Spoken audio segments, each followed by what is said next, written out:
Kumar Singh. Sir, यहाँ जो meeting बुलाई आपने किस पर्पज से बुलाई? ये मीटिंग इनकम टैक्स डिपार्टमेंट ने जो स्टेटमेंट ऑफ फाइनेंशियल ट्रांजैक्शंस का एक रिपोर्टिंग स्टेटमेंट है सेक्शन 285 BA में, तो उसमें कुछ एंटिटीज को ये कहा गया है कि आप अपनी रिपोर्टिंग करें जो ट्रांजैक्शन उससे हो रहे हैं। तो उसी रेफरेंस में SFT 13 के लिए बुलाई, जो स्मॉल बिजनेसमैन हैं जिनके अकाउंट ऑडिट होते हैं उनके ऊपर ये जिम्मेदारी डाली गई है कि भाई वो अपने जो कैश ट्रांजैक्शन 2 लाख रुपए से ज्यादा रिसीव करते हैं तो उसको रिपोर्ट करिए। तो इसमें मेरा विभाग से आपके माध्यम से ये कहना है कि जो अलीगढ़ या छोटे शहर जितने भी हैं वो बिजनेसमैन असेसीज बड़े छोटे होते हैं, किसी की 1 करोड़ 2 करोड़ की टर्नओवर होती है, तो वहां वो अपने अकाउंट्स भी ऑडिट कराते हैं कि उनका प्रॉफिट कम आया। जब अकाउंट ऑडिट कराते हैं तो उनको इस सेक्शन की रिक्वायरमेंट SFT 13 को फाइल करने की जरूरी हो जाती है।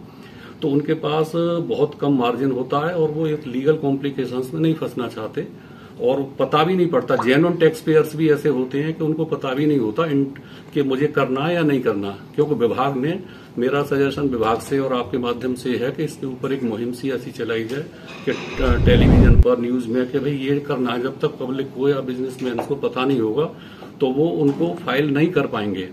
एज ए चार्टर्ड अकाउंटेंट मेरे पास लोग आएंगे तो वो उस वक्त आएंगे जब टाइम निकल चुका होगा। तो इसकी टाइम जो फाइनेंशियल ईयर क्लोज होने के 31 मई होती है, 31 मई तक ऑडिट करने की डेट जो 30 सितंबर है, तो हम लोगों के पास आता है तब तक वो डेट निकल जाती है। डेट निकलने के बाद उस पर अगर एक ट्रांजैक्शन भी इसमें 2 लाख रुपए से ऊपर का रिसीव हो गया और सारा काम बिल्कुल बढ़िया किया हुआ है, उसके बावजूद भी उस पर पेनल्टी लगेगी, प्रोसिक्यूशन भी हो सकता है। तो मेरा यह है कि विभाग को आपके माध्यम से और इनके माध्यम से जो स्मॉल टैक्स पेयर्स हैं उनको कम से कम एक तो लिमिट ये होना चाहिए कि अगर वन टाइम कोई उनके ऊपर पेनल्टी फेलियर हो गया है तो एक बार के फेलियर पर माफ किया जाए। दूसरा ये है कि जो स्मॉल टैक्स पेयर्स हैं ग्रेन्स वगैरह के, दालचीनी वगैरह के, उन लोगों पर इस तरह के प्रोविजंस नहीं लगाए जाएं। खासकर छोटे शहरों में जो बड़े बिजनेसमैन हैं उनको तो ये प्रोविजंस लगाने चाहिए।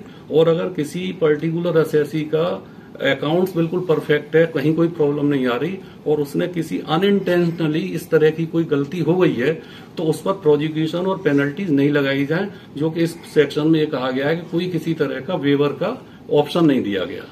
तो मेरा आप सब लोगों से यही कहना है। धन्यवाद।